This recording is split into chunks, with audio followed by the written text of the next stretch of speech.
Hi, I'm Tim. I'm my grandmother's oldest grandson, and these are my children, Caitlin and Jared. That's not going to help you today. We have a couple of tributes we'd like to say to Grandma, but let me see if I can lower this for you. Is that okay? Here, you can use this.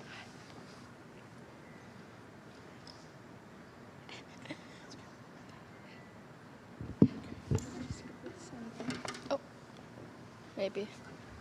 Thanks. Hello, everybody. Good afternoon. My name is Caitlin, and I would like to share about my beautiful great-grandmother. I'm the second-born great-grandchild and her first great-granddaughter. Buck Buck is the way we address her as our great-grandmother. Buck Buck is the strongest woman I know. Even in the end, she was still strong enough to grasp my hand tightly to show that she loved me. The warmth of her hug soothed me. She showed courage, comfort, and compassion, even though we didn't speak the same language. My dad used to translate for us, and I loved our conversations. Every time she smiled at me, I felt happiness and joy warm my heart. I didn't think I could accept her passing. But when I heard my grandmother Jennifer tell me she was finally ready to let her go to her heavenly home, I knew I had to carry on with the strength she gave me. I am fortunate that my Buck Buck has lived this long, yet I feel sorrow that I won't be able to see her again. When I was younger, I feared this day would come, but now that it has, I know that my Buck Buck has come to peace and has lived a glorious and blessed life. I will miss the times when we sat together and ate cakes or pastries with tea. I know that she loved her great-grandchildren deeply. Buck Buck knew what was right, and when she did, she fought for it to make it happen. She was a kind-hearted and generous person. I could always tell that she thought of her family before herself. I remember when I was younger, I learned a little bit of Mandarin, and when I spoke to her, I remember her face lit up with joy. It always made me so happy when I saw her smile every time we visited, and when we left to go back to Calgary, she followed us up to the road when we drove away. I can see her legacy through my dad, grandmother, aunt, uncles, and my cousins, and all I can do is try to carry it on too. Even though I miss her profoundly, I know she's watching over me in heaven, and she always will be. Thank you.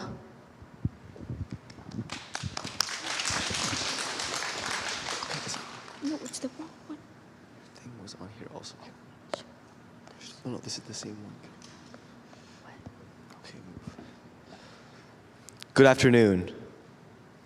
Hi, my name is Jared, and before I start, I want to reminisce and allow me to honor the cherished memories of my extraordinary great-grandmother. Our bond was truly unique, as I was her first great-grandson.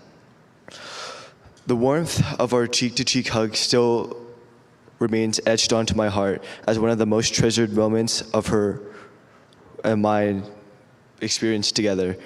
Now I shall honor her memory through a poem dedicated to my dearly departed great-grandmother. In the realm of memories, my Buck Buck shines bright, a brave, strong soul, a beacon of light. With love that embraced me, her heart was vast, every moment a joyous contrast. Her presence, a gift that brightened my day, a radiant warmth that never fades away, an inspiration to all, wherever she roamed. Her spirit touched hearts far from her home. With Uncle Andy, she weaved dreams to aspire, lifting him up to reach higher and higher. In melody sweet, she encouraged him to play the violin strings in a harmonious display. Yet now my heart feels heavy with sorrow. For her absence leaves a void I can't borrow. The memory cherished, but the pain runs deep. I miss her dearly, tears I cannot keep. Though sadness grips me in its embrace, I'll hold her legacy with love and grace. In my heart, her spirit will forever stay, guiding me through life's uncertain ways. For the echoes of her braveness and love, my buck lives on, never to depart.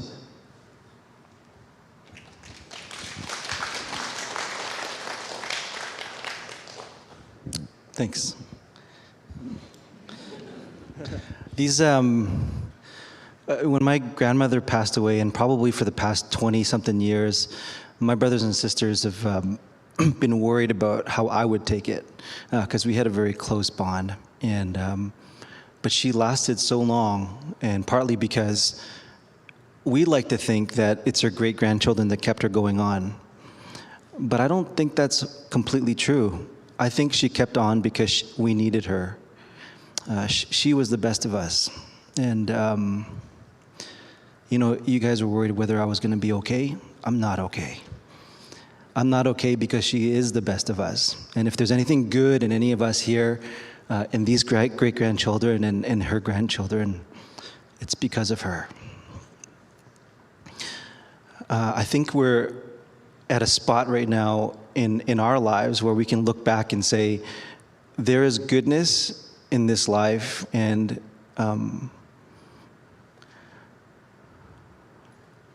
there's a lot to be grateful for. She wasn't just our grandmother, and at times we took that for granted. Maybe some of you saw her outside after service, and she'd be enjoying her coffee and having a biscuit, but there is so much more to her life, and I think you saw a little bit of that today. But her life was written on our lives. Every time I saw her, she reminded me that she came when I was 8 days old, and that she took care of me. And not only did she raise her brothers and sisters at home when she grew up, but she raised my mother, and she also raised all of us. My mom wasn't the greatest cook. She was also really busy running around wrangling 4 rambunctious, passionate, intelligent kids. And my grandmother could have had an incredible life in Hong Kong, but she came and she learned to cook, and she learned every day. And what I appreciated about her was she took the time to learn how to cook something new for us every single day. And the time that I cherish the most is dinner time. We never miss that. No matter whether we were in school or what we had going on, the dinner table was where we came together.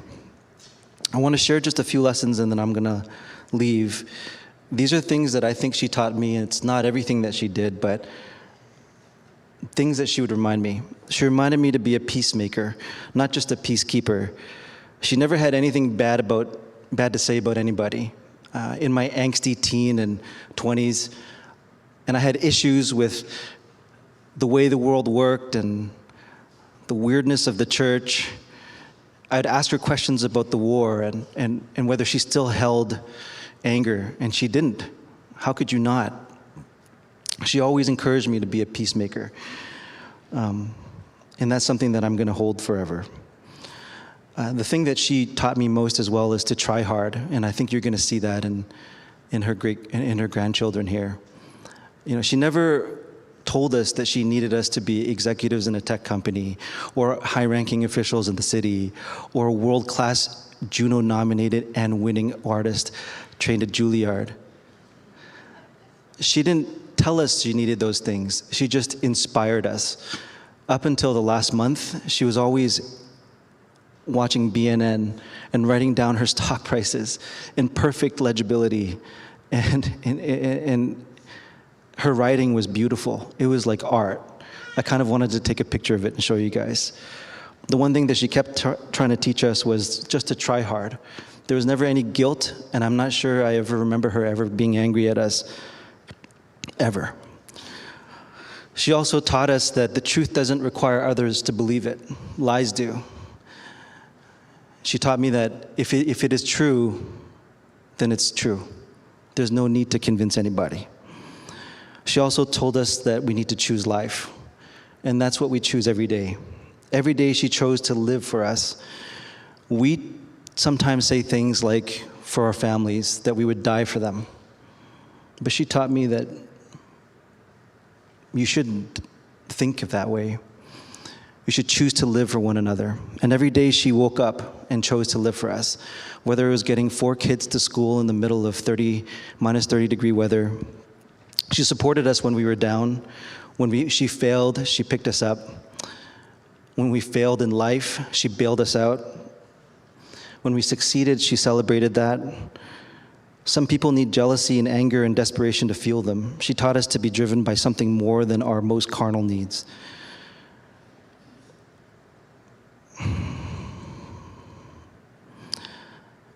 I think she's most evident in my mom, and I think in the last 30 days, I didn't know my dad would talk about that, but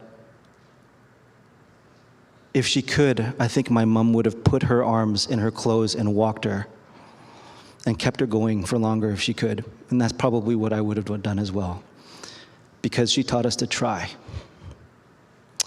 And I'm so proud of my brother Andrew for taking time out of his busy life and taking care of our family and trading off with us.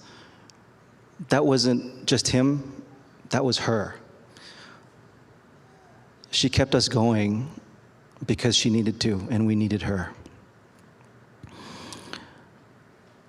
If you see us and you see anything good in us, we are just echoes of what a perfect life looks like. And I hope that for the rest of the tributes today, you'll get to see a little bit of her in all of us. And I wish you could hear my mom sing, because she used to love listening to her sing. I'll pass it off to the rest of you guys. Thanks.